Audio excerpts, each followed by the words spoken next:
Things I wish I knew about financial planning in my 20s. Number 1, start early. The power of compounding is immense. Every small contribution towards your savings account or your investments can grow significantly over time. So starting in your early 20s gives you a huge advantage. Number 2, emergency funds. I cannot emphasize how crucial this one is. Look, if you have an emergency fund somewhere, just have to look at it. When unexpected expenses occur, then you are able to take care of stuff. If you have, like, for instance, your medical bills, the car repairs, you don't have to go run and be with your parents and be like, Mommy, I need some money, right? So if you're saving this money just for emergencies, then you live a secure lifestyle as a young person already. You are setting yourself for success. Your habits start building, and also you don't have to rely on your parents. The thing is, nowadays, with young people, and I'm not saying anything is right or wrong, we rely so much on our parents. Yes, health insurance, you can be insured until you're 26, right? All of that because your parents are there to help you. But let me tell you something. Let me give you a reality. Our parents are not going to be here forever. So the sooner you start, the better. One of the advantages of growing up in South Africa and going to school in South Africa was having some of these subjects in class, which was, business management, accounting, economics, right? I cannot tell you how important it is to learning to budget is key for you to live within your means. So learn to budget. There's so many free apps out there that will actually help you succeed. It's very, very important to know what's coming in and what's going out. It's very, very important to know what expenses you're going to have for a month. So learning to budget is very, very crucial. I think there's apps like Every Dollar. 4, avoid debt. Avoid it as much as possible, especially credit cards with high interest rates. Okay? If you're able to pay for it cash, pay for it cash. I know credit cards have really been given this, oh my God, I have an Amex, I have Chase Sapphire. Let me tell you something. American Express itself, I do have an American Express card, but when I have to look at how much it's costing me to keep that card a year, sometimes I wonder, I'm like, is it important for me to keep this card? But there's a reason why I use it, because I used it for business. Avoid credit card debt. And even if you have a credit card, do your best to pay it off, because nothing will burden you like a high interest credit card. So don't get fooled by people who are showing off the credit cards they have. Cash is key, honey. Dollar. Number 5, investing basics. Understanding the simple principles of investing can really help your life in a tremendous manner. These simple principles can set you up for financial success. Learning about stocks, bonds, learning about mutual funds, even about retirement. I know when you're 20, listen, when I moved into this country, I was actually in my 20s. And fortunately with Disney, we had 401k that I had for over almost 13 years, right? Whether you meshed it or not, they still put the money in there. So learning about stuff like that. So if you do have a 401k and your job is for offering a match, as Cirque du Soleil right now is 4%, and so if you don't put anything, they don't match it, so you have nothing. So be smart. Just learn the basic principles of investing. Don't be ashamed to ask questions. Don't be. Number 6, retirement planning. Woo! It's never too early to start investing into your retirement plan, and you need to take advantage of your employer's sponsored 401k. I have a lot of people that I know right now, and some people are uncomfortable talking about these things because maybe they feel insecure or you don't know what to do. But I want to let you know right now, if you have this opportunity at your job, they are willing to match whatever you're putting in. Do it in your 20s.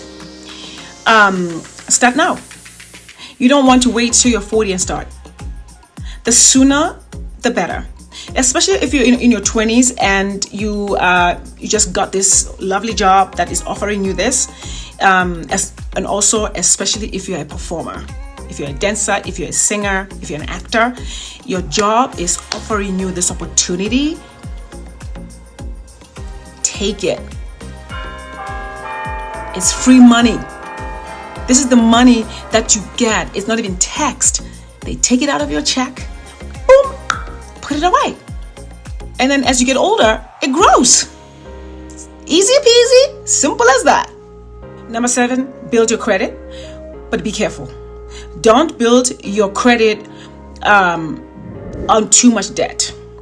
You can build your credit by paying off your bills, your credit cards, ahead of time. And this will save you in interest rates, in getting a loan for your home. If your credit is in good shape, it's easier for all these financial institutions to borrow you money, to give you a loan. So if your intention is to buy a house in the future, just make sure that, of course, they're going to look into your credit. Of course, if you're able to buy your house cash, kudos to you. But if you know that you're going to need this credit to buy a home, build your credit and be smart. Don't just overuse your credit cards and not pay them off. Because there's something about it as well. Like once you build your credit, it just opens doors for you in acquiring loans and getting better credit cards with lower interest rates. So build credit, be smart about it though. If you're borrowing it, it's not yours. Number 8, setting financial goals. Listen, having clear financial goals provides direction and motivation. If you're going to work every day and you don't even know why you go to work, check that. If you woke up in the morning and you don't know what you want out of life, check that. But if you're going to work every day and you don't have financial goals, you're just doing it. This happens to most performers. You're doing this because you love it. Great.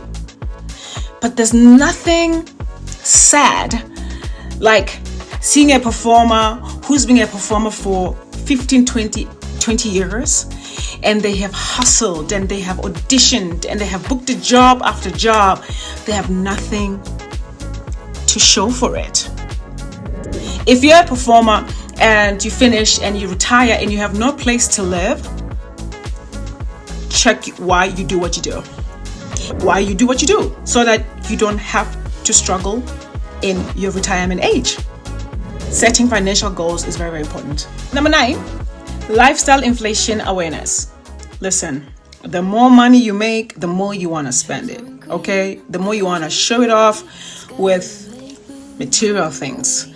But I think as your income increases, it can be tempting to want to spend it on unnecessary things. Like you want to get that Louis Vuitton. Let me tell you something. If you get that Louis Vuitton and it's like $2,000, can you imagine if you put that away and you invested it in something else, maybe in 30 years? Do you know how much that would be if you did that? So be smart about your money. Don't just go with trends because somebody is driving a certain car, then you're going to go buy it. And also, I'm not against people who lease their cars. Be careful though with the leasing of cars, because then you're throwing the money away. If you're leasing a car and you're paying $800 a month for 3 years, you might as well could have gotten yourself the cheapest car and saved that $800 towards your savings or your retirement plan. So be smart about that stuff. Really. I know the peer pressure is real, but save that dollar. Number 10, financial education. One of the things for me that I do is to listen to podcasts, to learn about personal finances. Nobody is going to teach you these things unless you really do the work in requiring information and learning. I'm a true believer in learning. You can never stop learning, no matter how educated you are, no matter how much you say you know, because even things change in life. You know what I mean? So educate yourself about investing, listen to podcasts, download apps that are going to help you with budgeting. I'm going to be posting some of those things that I have myself that are kind of helping me. I always try as much as possible before I go ask everybody questions like all over the world, like try to find answers. There's nothing wrong with asking questions. Having a financial advisor, or just bring, even from your friends. If you've never bought a house, ask your friend how they were able to do that. Keep learning and getting better and getting richer and smarter. Love you.